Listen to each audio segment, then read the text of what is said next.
Assalamualaikum warahmatullahi wabarakatuh. Saya Nurul Mawaddah dari Ilmu Al-Quran dan Tafsir kelas 4B. Sini saya akan sedikit mereview tentang bab ke-11 dari buku The History of the Quranic Text tentang penyebab munculnya ragam bacaan. Langsung saja ke pembahasannya.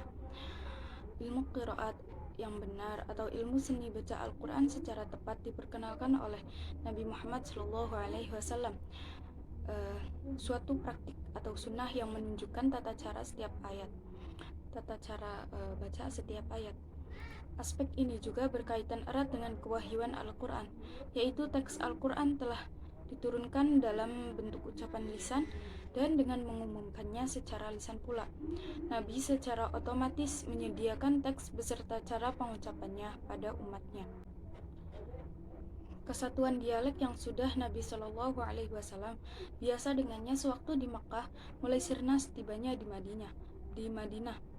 Dengan meluasnya ekspansi Islam melintasi belahan wilayah Arab lain dengan suku bangsa dan dialek baru, berarti berakhirnya dialek kaum Quraisy yang dirasa sulit dipertahankan. Ini diperlukan agar mereka yang tidak bisa atau tidak biasa disebut juga non-Arab agar mudah dalam membaca Al-Quran.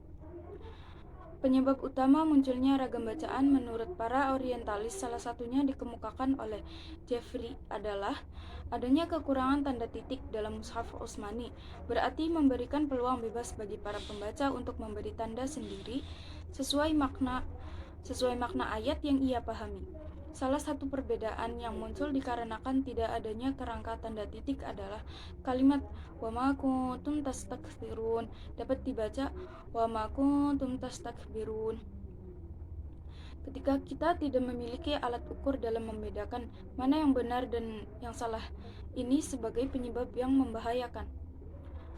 Penyebab perbedaan berikutnya adalah karena beberapa pembaca menggunakan teks yang bertanggalkan sebelum mushaf Utsmani, yang kebetulan berbeda dengan kerangka Utsmani dan yang tidak dimusnahkan walaupun ada perintah dari khalifah. Tetapi tanggapan ini dibesar-besarkan tanpa adanya bukti yang kuat. Dalam banyak masalah, ketidakjelasan skrip yang mengakibatkan adanya ragam bacaan sangat sedikit konsekuensinya. Bagi muslim yang soleh, tidak ragu-ragu lagi bahwa Allah berjanji akan memelihara kitabnya, tidak akan memilih bahasa atau skrip yang lemah guna menyampaikan wahyunya yang terakhir. Selanjutnya pada bab ke-12 membahas tentang metode pendidikan muslim.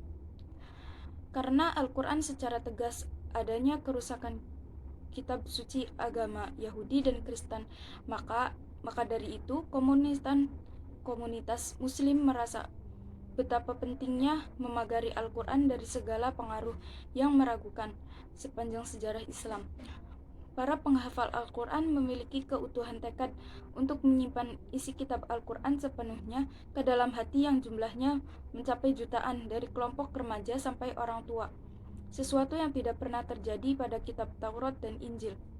Di zaman para khalifah, terutama 3 orang pertama sampai tahun 35 Hijrah, Madinah berfungsi sebagai pusat agama, militer, ekonomi, dan administrasi negara Islam yang pengaruhnya merebak hingga menembus dari Afghanistan sampai Tunisia, Turki Selatan hingga Yaman, dan Muscat hingga ke Mesir. Arsip-arsip yang begitu banyak mengenai segi-segi pemerintahan dibangun, dikelompokkan, dan disimpan di Bait Qaratis atau rumah arsip pada pemerintahan Utsman bin Affan. Ilmu administrasi, hukum, keagamaan, strategi politik, dan kemiliteran, serta semua hadis Nabi disampaikan pada generasi penerus melalui sistem yang sedemikian unik. Generasi pertama para perawi hadis adalah mereka yang pernah menemani Nabi Muhammad SAW dan kenal dengan beliau secara pribadi atau biasa disebut sahabat.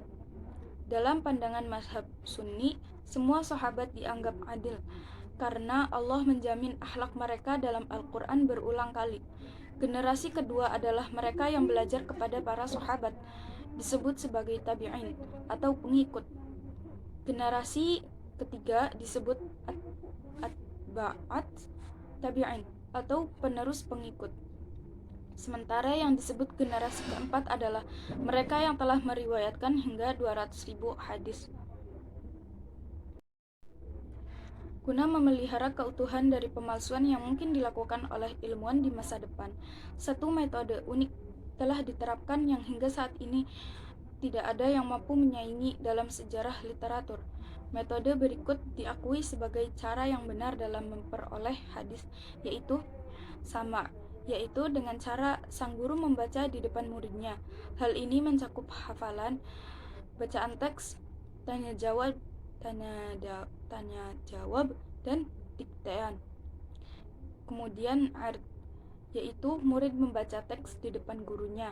Kemudian munawalah, yaitu menyerahkan teks kepada seseorang termasuk memberi izin menyampaikan isi riwayat. Kemudian ada kitabah, wasiyah, ijazah, i'lam, dan hujadah. Karena Al-Quran merupakan kalam Allah dan sangat penting dalam setiap sholat, maka penggunaannya selalu lebih luas dari sunnah. Keperluan dalam penggunaan jaringan mata rantai dan ijazah bacaan bagi setiap orang ingin mempelajari Al-Quran tentunya akan lebih.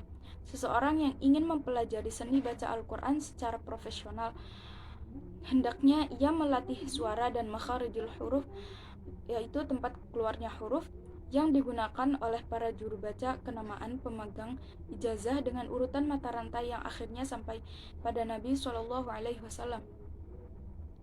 Pembahasan selanjutnya pada bab 13 mengenai apa yang disebut Mushaf Ibnu Mas'ud dan tuduhan ragam bacaan yang ada di dalamnya.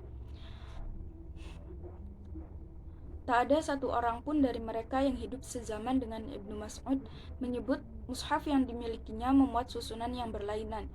Isu itu muncul ke permukaan setelah beliau wafat. Terdapat jumlah signifikan dari murid-murid yang terkenal yang belajar syariah atau hukum Islam dan fikih di bawah bimbingan Ibnu Mas'ud dan meriwayatkan Al-Quran darinya.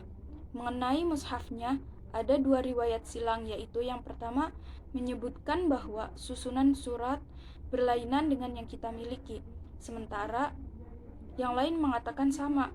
Yang pertama gagal mencapai kesepakatan mengenai urutan surat, dan ternyata riwayat kedua jauh lebih meyakinkan. Setelah menghafal sebagian besar dari Al-Quran secara langsung dari Nabi Muhammad SAW, Ibnu Mas'ud ternyata sangat kritis dan bahkan pernah berang saat tidak diikut sertakan dalam kepanitiaan penyiapan Mushaf Utsmani. Surat pertama dan dua surat terakhir menurut beberapa riwayat tidak terdapat dalam Mushaf Ibnu Mas'ud. An-Nadi mengomentari hal tersebut bahwa ia menemukan sebuah mushaf yang dikaitkan dengan Ibnu Mas'ud yang memuat surah Al-Fatihah.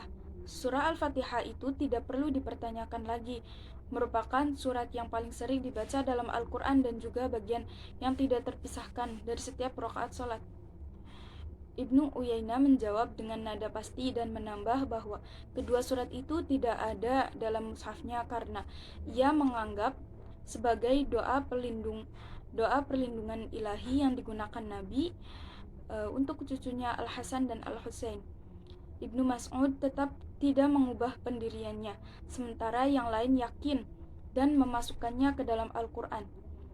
Kalau dikatakan mushaf itu telah ditulis dan memuat dua surat terakhir, sudah tentu keduanya merupakan suatu kesatuan yang utuh dari mushaf yang beredar pada saat itu. Kalau menjadi keraguan, maka menjadi kewajiban Ibnu Mas'ud memastikan masalah yang ada dengan para ilmuwan lain sewaktu di Madinah maupun di tempat lain. Secara logika, 7 ayat yang paling sering dibaca di masjid dan rumah-rumah semenjak zaman Rasulullah SAW itu tidak mungkin ditolak oleh Ibnu Mas'ud. Beliau juga membaca kitab itu 2 kali bersama Rasulullah SAW yang kemudian memujinya dengan ucapan laqad ahsanta. Berdasarkan kejadian itu pula, Ibnu Abbas menganggap bacaan Ibnu Mas'ud sebagai yang jelas dan tepat. Mungkin segitu saja review yang bisa saya bahas. Kurang lebihnya mohon maaf. Assalamualaikum warahmatullahi wabarakatuh.